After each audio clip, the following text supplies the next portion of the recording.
പയ്യന്നൂരിൽ ഇത്തവണ ഇടതു കോട്ടയിളക്കാനുള്ള നീക്കത്തിലാണ് UDF. പ്രതീക്ഷ തീരെയില്ലാതിരുന്ന മണ്ഡലത്തിൽ വി കുഞ്ഞികൃഷ്ണനിലൂടെ അത്ഭുതം കാട്ടാനാകുമോ എന്നാണ് അവർ നോക്കുന്നത്. എന്തായാലും പതിവില്ലാത്ത മത്സരാവേശം LDFനെയും ഊർജ്ജസ്വലരാക്കിയിട്ടുണ്ട്.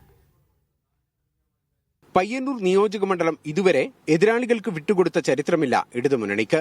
മണ്ഡലം രൂപീകൃതമായ 1967 മുതൽ CPMന്റെ പ്രതിനിധികൾ മാത്രമാണ് പയ്യന്നൂരിൽ നിന്ന് നിയമസഭയിലെത്തിയിട്ടുള്ളത്. ഏകപക്ഷീയമായ ഈ മുന്നേറ്റത്തിന് ചെക്ക് വെക്കുകയാണ് വി കുഞ്ഞികൃഷ്ണൻ എന്ന മുൻ ജില്ലാ കമ്മിറ്റി അംഗം. പയ്യന്നൂരെ CPMനെ പിടികൂടിയിരിക്കുന്ന മാഫിയ സംസ്കാരത്തിനെതിരെയാണ് പോരാട്ടമെന്ന് വി കുഞ്ഞികൃഷ്ണൻ പറയുമ്പോൾ പാർട്ടിയെ വഞ്ചിക്കാത്ത അണികൾ ഇത്തവണ എന്ത് തീരുമാനിക്കുമെന്നത് നിർണായകമാണ്.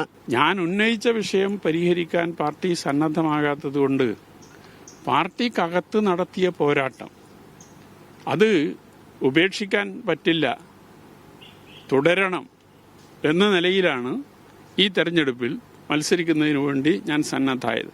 എന്നാൽ കുഞ്ഞികൃഷ്ണൻ ഉന്നയിക്കുന്ന വാദങ്ങളെയും UDF ബന്ധത്തെയും മണ്ഡലത്തിലെ രക്തസാക്ഷികളുടെ പേര് ചൂണ്ടിക്കാട്ടി തള്ളിക്കളയുകയാണ് LDF. ചീമേനി രക്തസാക്ഷികളുടെ ആ രക്തസാക്ഷി ദിനത്തിലാണ് കോൺഗ്രസുകാരെ കൈയും പിടിച്ചിട്ട് നോമിനേഷൻ കൊടുക്കാൻ വേണ്ടി പോകുന്നത്. എന്താ പറഞ്ഞുകൊണ്ടിരിക്കുന്നത്? എന്താ ന്യായം?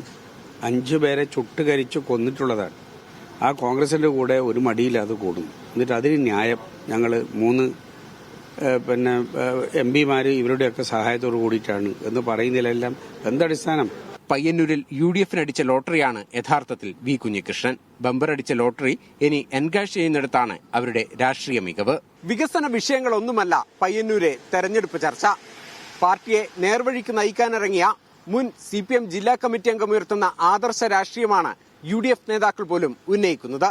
ഇനി ഈ പ്രചരണങ്ങളോട് വോട്ടർമാരെങ്ങനെ പ്രതികരിച്ചു എന്നറിയാൻ തെരഞ്ഞെടുപ്പ് ഫലം വരുന്നതുവരെ കാത്തിരിക്കണം. ക്യാമറാമാൻ ഷിജിത് കണ്ണോമിനൊപ്പം ബിജീഷ് ഗോവിന്ദൻ, മീഡിയ 1, കണ്ണൂർ.